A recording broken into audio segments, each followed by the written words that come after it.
when they come in with the older adults and they're engaged with them, behaviors that are sometimes challenging don't show up at the same rate that they do when they're not with the older adults.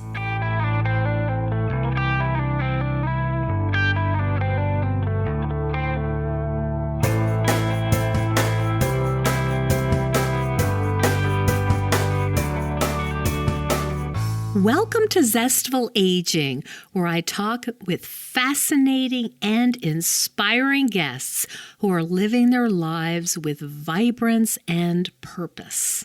I'm your host, Nicole Christina, psychotherapist, author, and fellow Zestful Ager.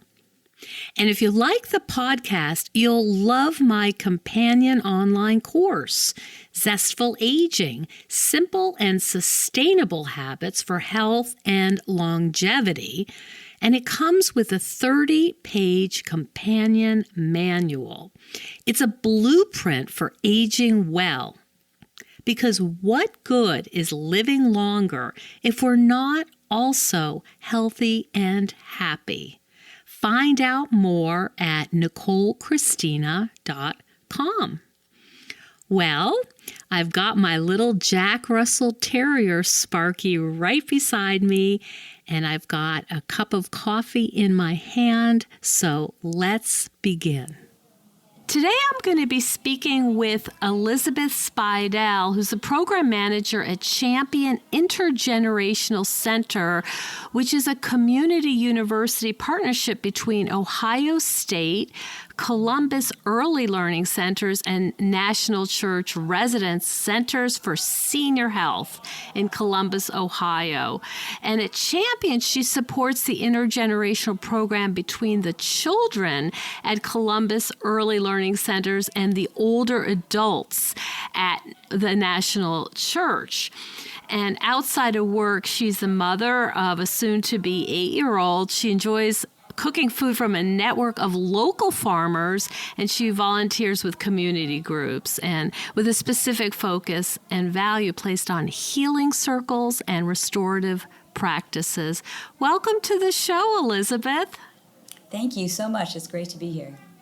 I'm so interested in this intergenerational model, and I've had guests on that talk about the benefits, but I'm really curious what you see as the benefit between bringing young and old together. What have you noticed? One of the things that I think is so incredible about the work here, and there's lots of talks about what the value of this is and how it works, and people often asking for what the metrics are around this, and often it's just show up and see what happens, and what you see and what you are in the presence of are connection and relationship and community, and how we can build on that and what that means for an individual and the different communities that they're a part of. At Champion, we have a number of different groups. We have older adults, all of whom are eligible to be in nursing homes. So though they continue to live within the community. And so many of them have different limitations to their cognitive or physical functioning. And then we have very young children, so 6 weeks to right before kindergarten, so 5 years old. Oh my goodness, yeah. And then we have Ohio State students, both graduate and undergraduate, so they're in their learning mind. They're not yet experts in what they hope to be experts in. And then we have the staff, the incredible staff here, which is line staff for National Church Residences. That's people who do personal care for the older adults and people who are running activities. And then the preschool teachers at Columbus Early Learning Center. There's quite an amalgamation of different perspectives and expertise. Absolutely. And often when we think, and when I first came to Champion, my thought was focused on the older adults and the kids. Those are groups of people that I had worked with throughout my career who had advocated on behalf, and that was what I saw. and then working with the OSU students too. And it's really, the staff are the somewhat invisible fourth group. They are the people that make it happen. They're the glue that brings everything together. And it's their capacity to basically hold the space for all of the wonderful things that can happen when the different groups interact. Is there a sense with all of these players that something special is happening here? Without question. It's one of the reasons that I say just come and see what happens, because I can describe the different activities that we do, and it doesn't begin to capture what happens when people look in each other's eyes and are really present with each other. Particularly when those groups, right, older adults, young children, are groups that our society does not value very highly. For older adults, it's often, thanks so much for all you've done. You know, you don't really have a lot to contribute anymore. And for kids, it's someday you'll be, valuable to us. And really, the focus of Champion, in fact, part of our mission is that the idea of all generations are engaged and feel valued and find purpose. And that happens every day here. So can you give me a little story of what that might look like on any given day? Sure. I have a couple of different stories. One is about an older adult and a young child. And the people that we serve and to serve us, honestly, at Champion come from different marginalized communities. They often do not have very high incomes. So we're serving people with low incomes and limited resources. And there's an older adult who's been here since the doors opened 3 years ago, who everybody loves, who people refer to as the Domino Man, because he teaches them how to play dominoes. And there was a young girl who used to come here. She's now in first grade, so she's moved on. She graduated. And her background was, she had a lot of challenges. We've talked about a lot within our community in Columbus and here at Champion about what trauma-informed care means and kind of adverse childhood experiences. And already by the time she was here, she had already experienced a number of those. And the connection between these two people is one of the most magical things I've ever seen. They would always seek each other out. So on any given day, there's about 50 or 60 older adults in the building on the National Church side of the building. And then there are about 50 children on the Columbus Early Learning side. And they come together in different ways. They come together for activities. And then the older children, they share the cafeteria with the older adults and they have lunch at the same time. And always, it's as if they could sense each other's presence and they would both seek each other out. With Willie, who's the older adult, helping the little girl put her barrettes in her hair. Anytime she needed help, she looked for Willie. And then she graduated, which was hard for all of us. She's a delightful person to be around. Her younger sister still came to the center, and she would come back and surprise Willie and visit him. And then they continued to share communication with each other, like notes, while her sister remained at the center. And then even a couple of times after the family moved, there was an opportunity for them to come together. And when we talk about resilience and how that is something that helps children deal with the trauma or adults deal with the trauma, I think of that relationship, right? Resilience comes about when people have one caring adult within their life. And that I look at that relationship between those as this is an example of something that hopefully this little girl will take on and remember that connection. And it's also, like a foundation. It's a new foundation for her. Yes.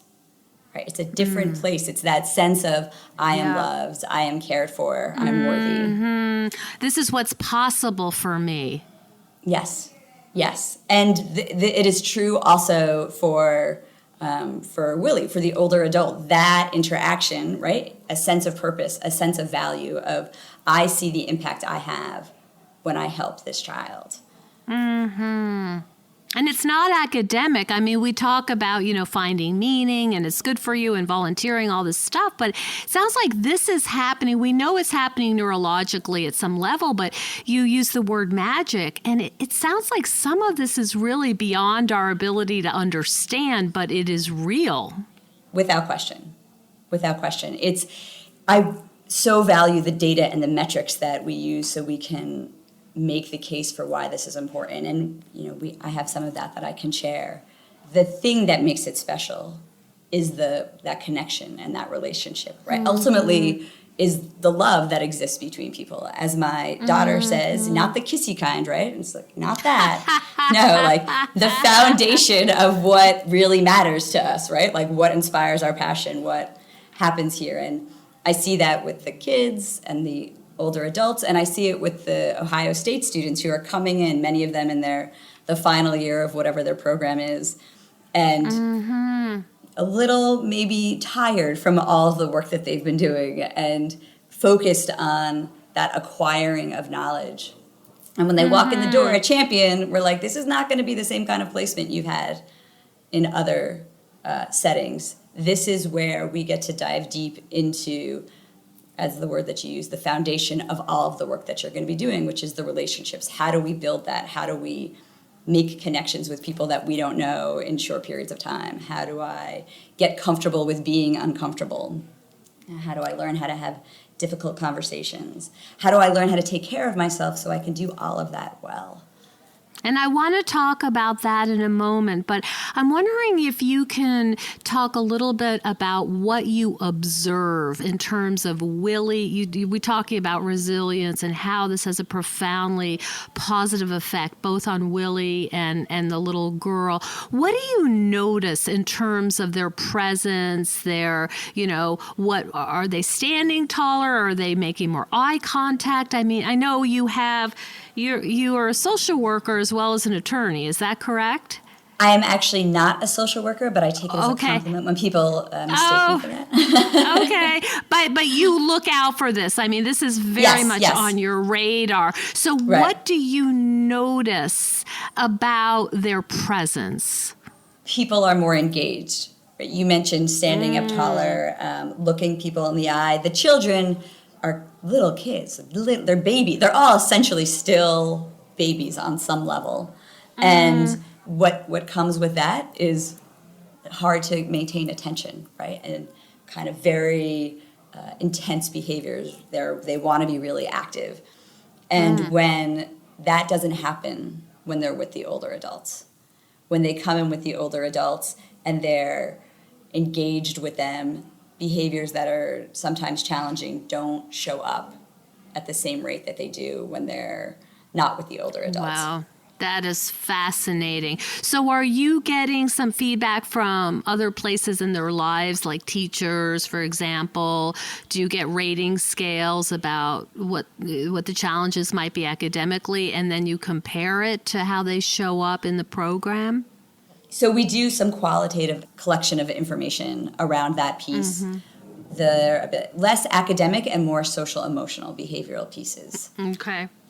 And then it's the observations of the teachers that are always included in their rubric, Columbus Early Learning Center's rubric, about how children behave depending on the different settings they're in, and also what those relationships mean. There have been times in the past where there's been a strong relationship like the one I talked about earlier, and when a child is having a hard time in the Columbus Early Learning side of the building, we've brought them over when their grand friend is here and they spend some time together, and then they're kind of able to go back having found some calm and some connection.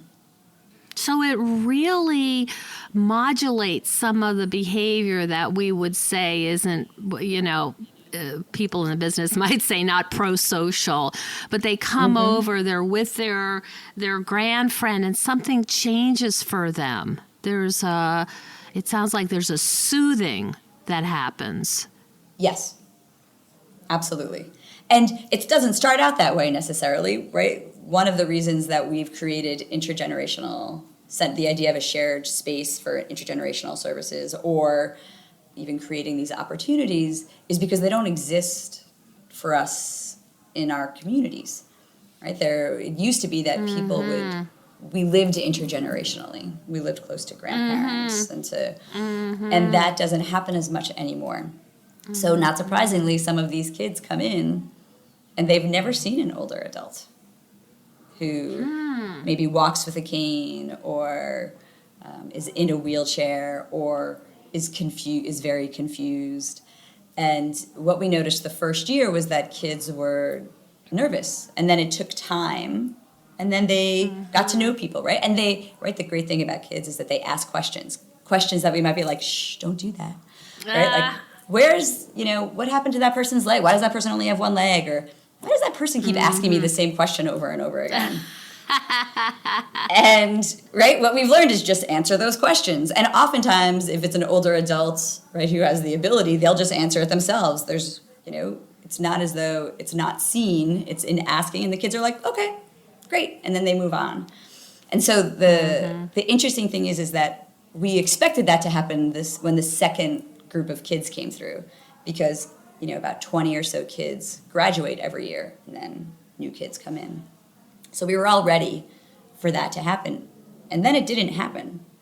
And what we realized was because half of the class had been there already and walked in to the intergenerational activity with the older adults as if it was totally normal, right? Like, this is an everyday thing. The kids who were new looked at that and just followed their lead. I see. So these children are learning very different skills than it would take to play on their devices. These may be completely new. I mean, they may not have skills that are needed to relate to not only their peers, not only, maybe other people in their immediate family, but people who are different than them. Absolutely. I mean, it really is incredible. And that's really the foundation piece, right? Like, how we connect with people who are different than us, or not necessarily communicating the same way that we are. And I know that one of the things that's great about Columbus Early Learning Center is that they really focus on these social emotional skills about how, right? Because that's the foundation. I can't learn if I can't calm my body enough to listen to you. And so the children are learning that in their classroom and then getting to use it with older adults. And then there are issues, right? Some older adults can't hear as well. I have to talk more loudly, more slowly. We have older adults who are blind or have some sort of limitation that keeps them from using their hands as they once did. And the children are helping them do that. And there's an incredible sense of pride that you can see in these kids when they are making that. And then not just, I'm helping that person, then the next time we come in, that person is asking for me because oh my goodness, they know how much I help them. You're building empathy and also a sense of I matter, I count, and it sounds like some of the kids come from disadvantaged backgrounds, so they already, we know, have a strike against them in terms of poverty. And this sounds like it really works to build this foundation of, yes, you matter, you're valuable, go out in the world and bring that. Absolutely. Right. And that's what we all need, right? We need it from many different places, that sense of like, I matter. This is what I can contribute. And then right from there expands to, what do I want to contribute to the world? That sense of choice, which is something else we really do, which is a focus for us at the Intergenerational Center, is a sense of choice. Because their days are very structured with the children and the older adults, intergenerational activities are all a choice. Nobody has to come. If you don't want to come, you don't come. And also what those activities look like are also different. if what we're looking at is building that foundation and helping learn how to empathize with people and learning different skills, one of the things that's so important is having wanting to do that. At that foundation, there's I need to want to do that in order to do it well. And it occurs to me too that it's one thing to have therapy for kids who are in this age range to help them through some of their trauma, but you're doing this kind of in vivo, right? It's not talking about it. It's not talking about empathy. It's learning it. And it strikes me as it would be worth so many, individual psychotherapy sessions that I might have had in the beginning of my career working with kids. This is a totally different way to heal.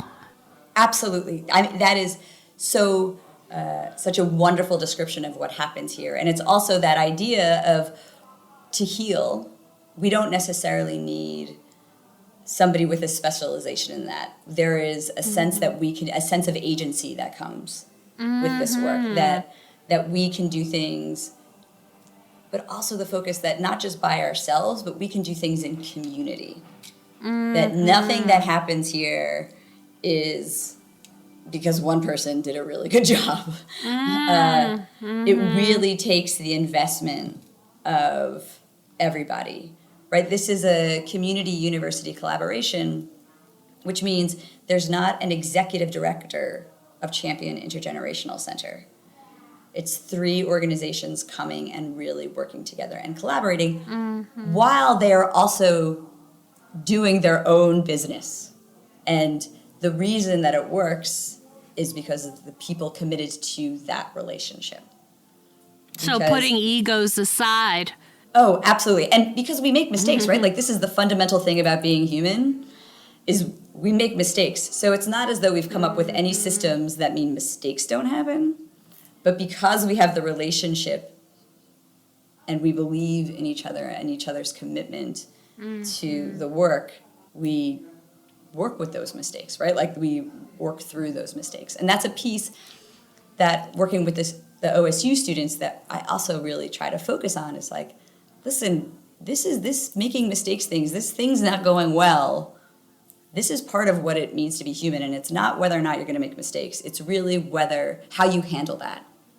Are you going to take responsibility? You're going to try and repair anything that happened, and we get lots of practice here at Champion doing that. Do you want to talk a little bit about not so much the mistakes, but what are the challenges? What are the hard parts about this initiative? I would say the hard parts are like any collaboration, right? Or any working in community with each other. You have different goals that are happening and different things that are pulling on your time that are separate from the intergenerational work. And then a very concrete example of that is just communication. One of my favorite quotes is, the biggest problem with communication is the illusion that it happens. And it's hard to communicate in ideal circumstances, but when you have situations where the staff who are responsible for creating the space that makes the intergenerational programming work are not people who are sitting at a desk who have constant access to email. Okay. Right? They're on their feet, they're moving around, they're adapting to circumstances. They need to be with clients all the time, so there isn't time built into their day where they get to have meetings. And that's true with the older adults and with the preschool teachers. I see. So one of the roles that I and OSU students have is helping facilitate those conversations, because we have more flexibility. We're not necessarily tied to, being in a room with children or with older adults. We can kind of help with that. But then that's 3 different organizations and many people within those organizations. So collaborating and I can see that being kind of tricky.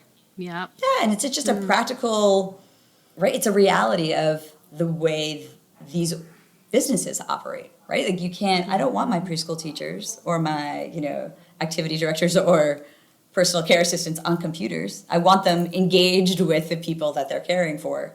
So then how do we adapt to that across organizations? Yeah, I can see that. Go ahead. I was just going to say, I have certainly become more playful about it then, and just that idea of, we use the term of making mistakes. One of our values at Champion is we believe in the importance of trying new things, and that growth comes from failure as well as success. So that idea of things aren't just going to work out the way we expected them to, and that is a normal we need to embrace, which makes it possible to adapt and to kind of create the circumstances where when somebody walking in from the outside, they don't walk in thinking, wow, how do they communicate? It must be so hard. They walk in and they see the connections between people, and that's what they see. And that's because of the connections among the people who are focused on the work. So it sounds like there's a general openness and acceptance on many levels. Yes. Yes, absolutely. It's what makes, just think about what successful interactions are with groups of people that you're connected with, or whether it's your family, for some people maybe not their family, for groups of friends, and how do we do this dance together. Has it had an effect on your parenting, being among these different levels of development and this kind of work? What's that been like for you as a mom? Oh, it's really incredible. And for a short period of time, my daughter went to the preschool. So she was at the preschool while I was working. And it's, right, the recognition, I come across so many different kids all of the time, that each kid is different, including my own. This idea of expectations that we have. Also, try not to have as many of those with my child. And mostly it's just this sense of the absolute critical importance of being present with her. And any of the challenges that I experience is when I'm, right, like so many of us, I've got lots of other things that are going on in my life. And when I'm distracted, when I'm in her physical presence, that can often lead to, right, like, and there's challenging behaviors on either of our part. What happens really is when I can't be present with her, that's when those things happen. And they go down a bad way, right? Like, not that we're not going to have feelings. And there's also languages that I've picked up from working here, like talking about feelings, and big feelings are okay. And what we do with those feelings is really one of the things that we want to work on. And then when we act in a way that maybe is hurtful, then how do we repair that? Yeah, in the therapy world is so interesting because a lot of it, at the foundation is reparative. How do we repair that? Even with the therapist and client, when there's we call it an empathic break, when you don't get it, to go back and fix that is so powerful. Yeah, like that's where it's worth it, right? Like that's... Yeah, that's where the money is. Right. And that's one of, one of the values, I think, for Ohio State students is to come in and to see a place where, like, we're going to name that and recognize that this isn't a quote-unquote bad thing that happened. This is a thing where the magic can really happen. And recognizing that, it took me a long time to get there in my own development, and to have some sense of what that means early and seeing it practice, I think is really valuable, because I don't think we need to learn a lot about how to handle things when they go well, right? Right? Like, I think we actually need to, what do I do when things are not going well, whatever well looks like, whether it was what I expected or what I didn't expect, and how do I deal with that? Yeah, that's a really interesting perspective. You mentioned self-care. Do you want to talk a little bit about that, how that enters into this equation? Absolutely. I love talking about self-care. And one of the reasons that I love having it at work is because I think like almost every human being, self-care is really hard to do. Again, not when things are going well and I have plenty of time, but when things start getting really busy and so having to do it for students makes me do it myself, whereas I might not be as intentional about it otherwise, right? I can do it early in the morning when nobody else is up, but how do I do it in the craziness of the day? And that's really what, right? It's really what we talk about because it's great because there's a really, I think, more of a focus than there ever has been before about how self-care is important. And then some conversation about like what self-care means to an individual. And then I think that we fall off a little because we then say, now go do it. Go find this magical amount of time in your day that you can set aside to do this thing for yourself.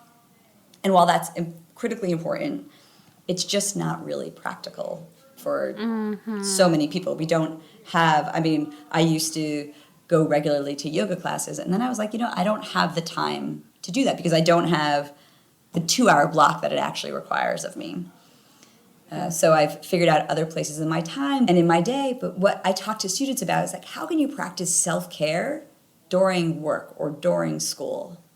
What are the moments of time that you can take where you can ground yourself? It's what I was talking about with my daughter. I can't be present with my daughter if, one, I don't actually realize whether or not I'm present. I have to be self-aware enough to know. And I need something to anchor me. I need some sort of self-care to kind of get into that place. And so we talk with students all the time about that. One of the things that we try to do is when people come into work, whether it's as a group or whether we're going to do it individually, we're going to take a couple of minutes to just we call it centering or getting present, and just a few moments of silence to kind of like, okay, I'm here now. And one of the things we talk about is feel your feet throughout the day. And the idea behind that is my feet are in my body. If I'm feeling my feet, I can get present in my body. And in my body, I'm not so much in my head, and it's in my head where I'm thinking like, oh my God, I can't believe that happened. How did I do on that test? That conversation did not go the way I thought it was going to go. Or in the future of, I've got all these meetings to do. I've got this paper due. I've got this thing due. And if we can get into our body, we can get more present. So feel your feet is one way that we do that. Right, and they have to be small. Do you do that with the kids too? Are you doing that with the kids? Feel your feet? Yeah, and the individual classrooms have different techniques also that they use, like different breathing techniques, different ways, right? It's that social emotional learning, that their recognition that we can't expect our kids to learn if they can't be present and focused. And so those are skills that we learn. That's not something that comes naturally. That's something that we have to learn. Like, how do we handle these massive feelings that we're doing, like without hurting somebody or hurting ourselves? Like, how can we? And so they have different breathing techniques that they use, different activities to help them center. And is that what you might use too on a particularly busy day? Or I think our listeners would love to hear this, what you do. And I love this idea, self-care, when that's the last thing you have time for. It is one thing to say, oh, take a walk in nature. All that stuff is great. Take a bath, light candles. But that's not the way most of our lives go. And I love this idea of like self-care on the fly almost. But that it's got to be woven into your daily life. Right. It's so true. I am probably 15 feet from the door to the outside. And I think I go outside intentionally, right, to walk in nature or to be outside once a month, right? Like, it's just not something that it feels so impossible. So, and that's essentially why I came up when I was like, wow, I can't even get outside. What can I do during the day? I'm trained in something called urban Zen integrative therapy, which works with people in hospitals and nursing homes and hospice and their caretakers, professional and family. And this is where some of that languaging has come from, and like, how do we do this work? And so there is the feel your feet, and then thinking about things you do all of the time throughout your day. And that's going to be different for different professions. But for nurses and for anybody in healthcare, the one thing they do all the time is wash their hands. And I tied this together with my experience when I was an attorney and I was working on a brief that had consumed every aspect of my life except for when I went to the bathroom. And I was like, well, nobody can bother me in here. And I don't have a lot of time, but I can fully try and get present. Right. This was before that time. That was before that, right? Like I was just like, I see. I can, so I really savored, I savored it. I couldn't actually stay in there or hide in there. I could just do what I needed to do and get out. But that was time that I actually had.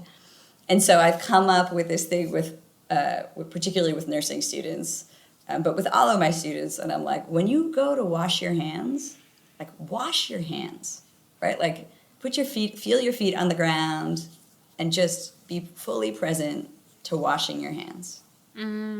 For the 20 seconds that is, right? That's not a lot of time. Be present, and if it's just 5 seconds. And if you can remember to do that half of the time you wash your hands for nurses, that's a lot. That builds up, and it's also spread throughout your day, which is the value, right? Like I can do 2 hours of yoga at 6 o'clock in the morning. By like noon, if I'm lucky, that I am not feeling the peace of that anymore. Right? Like, I love this. It's like sprinkling it in. I do a practice with mindful eaters eating and just the presence of making your morning coffee or whatever warm beverage. And even in that 5 or 10 minutes being fully there, and then you can have your head full of what you're going to do that day. But if you could just make your coffee and that's all you're doing, it's a great way to start. And it's the thing that is easiest to hold on to, right? I mean, that's because then what happens is I get this practice that's going, that's really great, and then I don't do it anymore. And then I feel bad at myself and I do it even less, right? So how can we think about it? Another thing that I do is, right, like filling your water. Like we have a water fountain here. And no matter how fast I make it go, it still takes at least 10 seconds where I have to stand there, even though I've got tons of things that I need to do, right? Yeah. And so I just have taken that as a time to like hold it there and just break. Right, where I take it, I feel, and I breathe, and I'm not yelling at which is what I did before, which is like, I gotta go. Do I really have time to fill this up? But and just looking, kind of observing in your day, right? Everybody's day is different. Where are those moments where I can't make it go faster? And then using those moments to get present. Because then you go into your next interaction or the next few interactions and you're fully present. And that transforms that interaction. When people feel seen and valued and heard, that really expands whatever work you're doing in that moment. And then it that feels person good to us. Yes, and I mean, I think that's all true, but also there's a serenity that comes with just focusing on this very moment rather than your grocery list and all of that other stuff. Without question. And it's mutual too, right? That when I'm giving somebody my presence, right? Not only does that feel good to me, that person, right? It's the mirror neurons, right? It's that person reflecting back to you then feels present. And that's what you see with, right, the kids and the older adults and students and either the older adults or the kids and those interactions. And because this placement forces them to slow down, right? They're in clinical settings where they're on their feet doing a lot of work. There's a real urgency to the work that they're doing. And here, there's it's very busy, but that sense of urgency isn't as structured or as outside.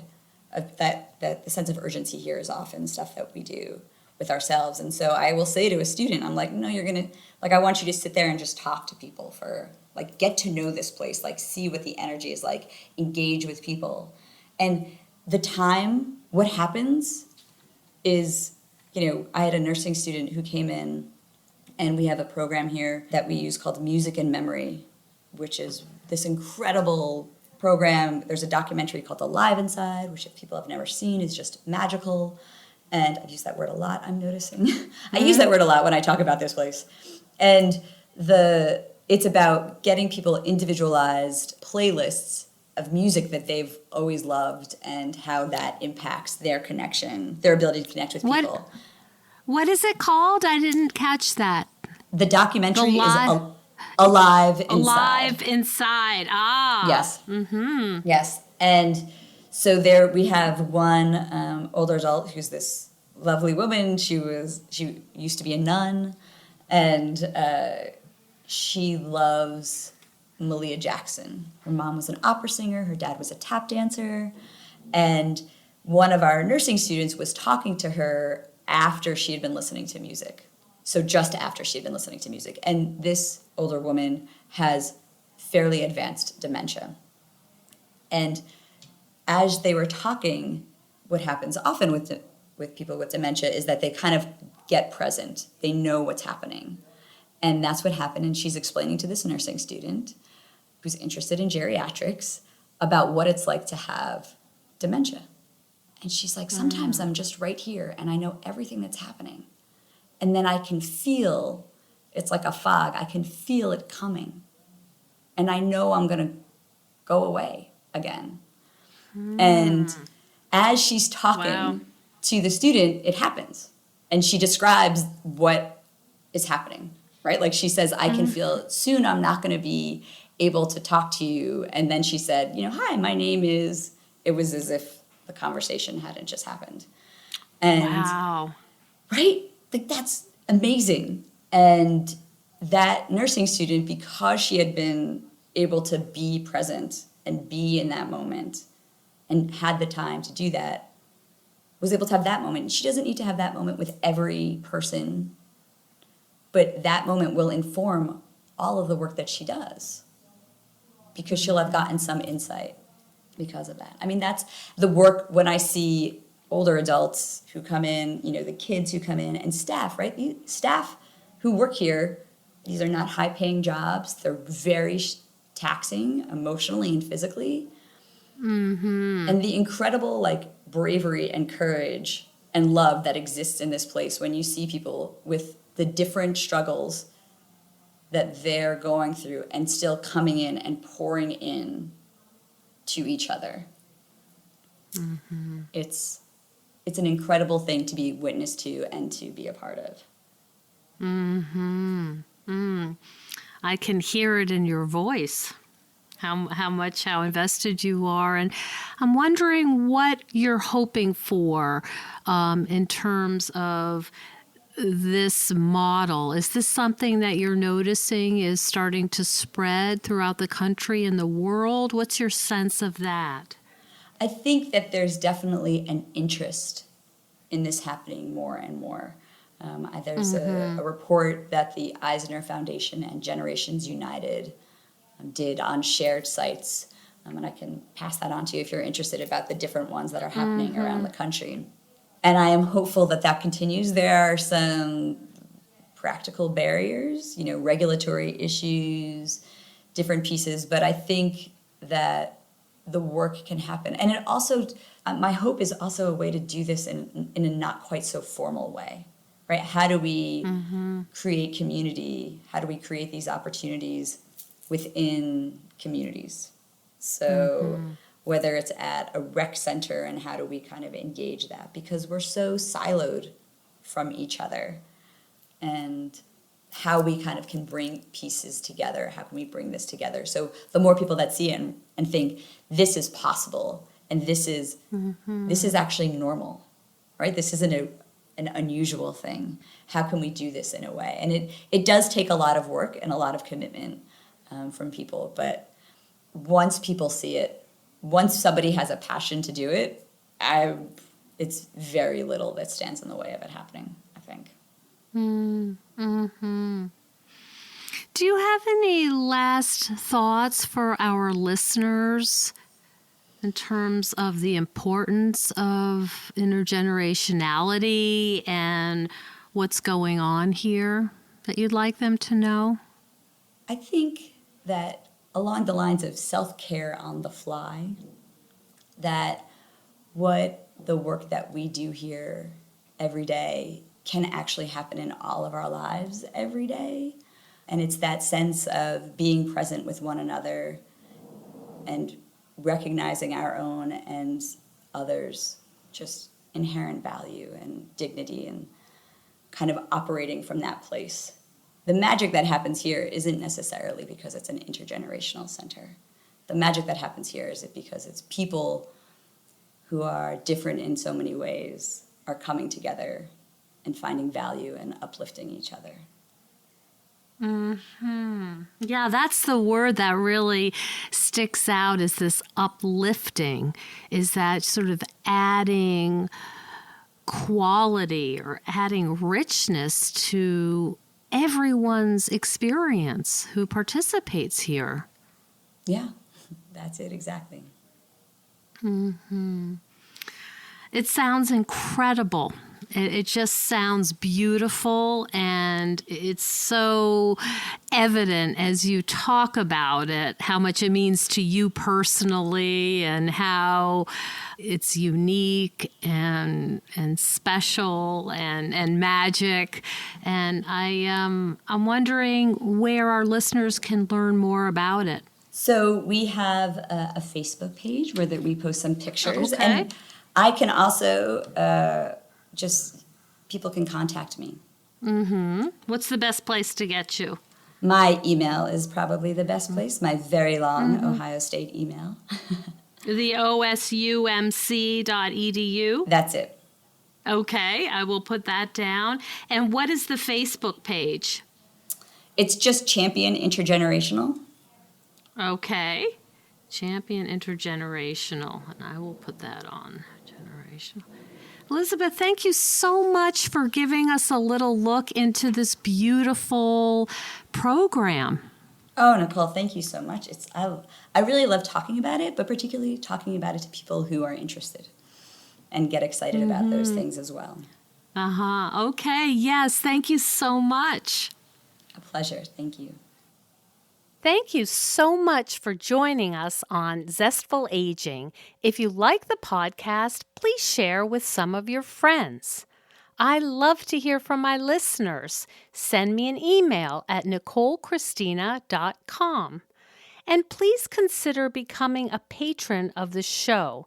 You will get access to exclusive bonuses, and you will be part of the Zestful Aging community. Keep us going strong. Go to patreon.com/zestfulaging. See you next time for another episode of Zestful Aging.